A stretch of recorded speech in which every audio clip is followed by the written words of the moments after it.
Hello, everybody. I hope you're having a fantastically wonderful day. I'm Valerie Stanton, and I'm back here with the Money Manifestation Challenge inspired by spiritual catalyst Teal Scott. And today we are on step 7 already, which is excellent. We're over halfway through with the challenge. 12 steps. So, once again, go look at the info if you want to know what this challenge is and if you want to catch up. If you want to follow along and do your own blog posts and videos, please do, and link them so I can share them with everybody else.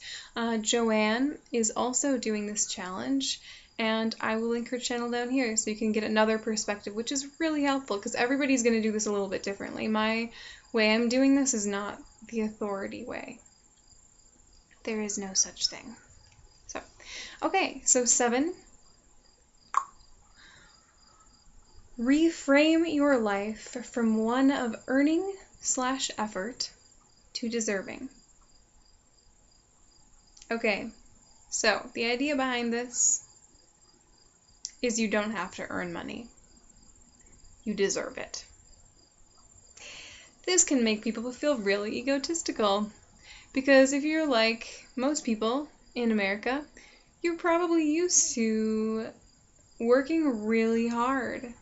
As a waitress, I definitely worked really hard to make my money. I made pretty good money. Yep, sure did. Eventually I got to that place where I was making good money, and I was on a schedule that I liked, and it was amazing, and I liked the people I worked with, and it was like, that took me a long time to get there. But even still, I was working hard. I was moving a mile a minute, it was still hard work. So I have that idea in my head. I started working and dog walking when I was 10 years old. That wasn't that hard, that was kind of fun.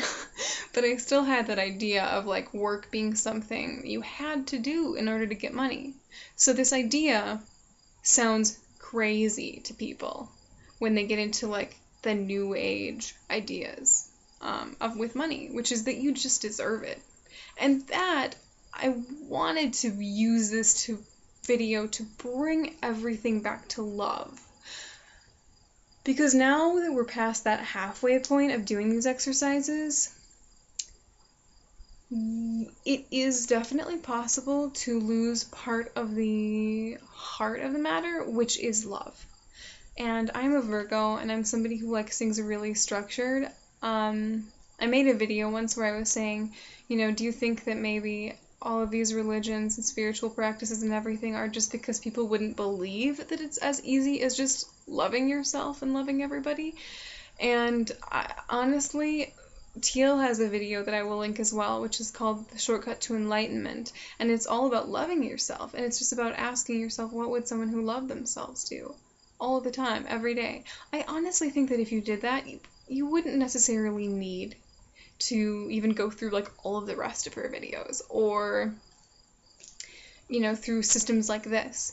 I happen to be somebody who traditionally has kind of overcomplicated things, and really almost felt like I needed something for my mind to play with, like a Rubik's Cube for my mind to play with, while my heart was doing the transformative work that it needed to do. And I'm getting closer and closer to just self-loving. Whenever there is a problem that needs fixing, because that's something that I also kind of attract into my life, I like to have projects and things to fix, I think of it logically right away, and I think of a logical solution. Whereas really, I kind of want my first reflex to just be loving myself for everything.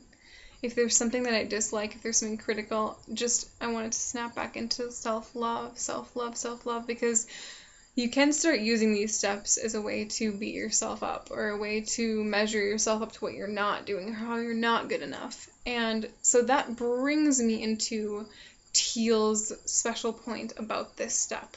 Okay, so the step 7, reframe your life from one of earning effort to deserving. And she says that releasing resistance is confusing to explain to people. Because if you're holding resistance, and I quote, it means you're focused on the thing you have resistance to. right? It's even like when you have a stomach ache and you want to get rid of it and you're thinking of the stomach ache. Or when we talked about debt a couple of videos before, it's like when I would see my debt, I would always think about the debt itself and get stuck there and be resistant instead of feeling like that wonderful feeling of paying it off and how good that would feel. Or the wonderful feeling of like not having a stomach ache, how great is that going to be, you know, and focusing on that. And then that's where you'll go. So this is very much a principle of start where you are and make it believable. These are all things we've been using throughout this whole money manifestation challenge. It's good to take smaller steps if it helps it to feel good to you and feel believable and feel like something, you know, you can stand on.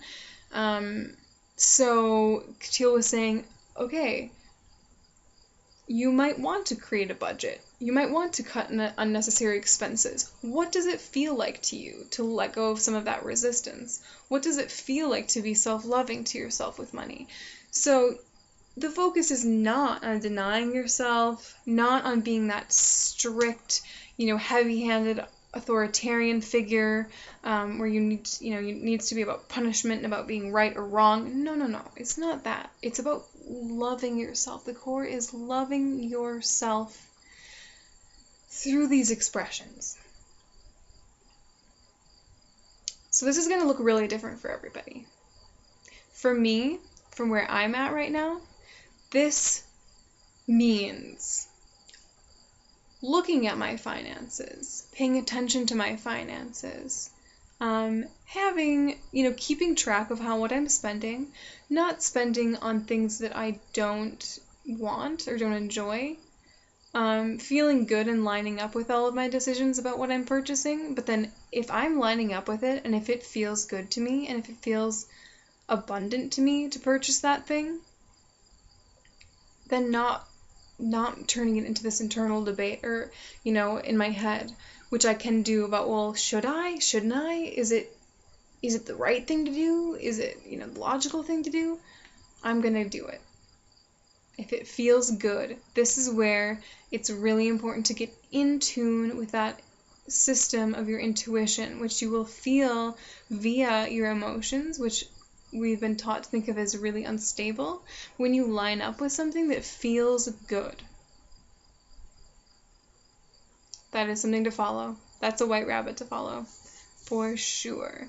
So, this is something I've been just working on in general, but I am focused on just saying, okay, if you're losing sight of what we're doing here, bring it back to self-love.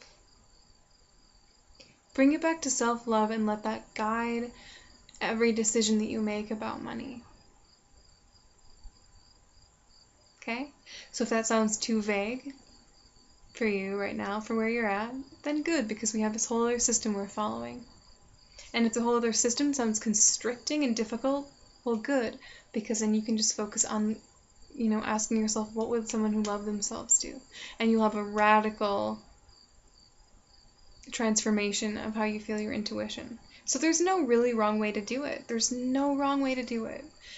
Just, remember that core of loving yourself, and I really think that amazing things are going to come from that. So, okay, thank you for watching.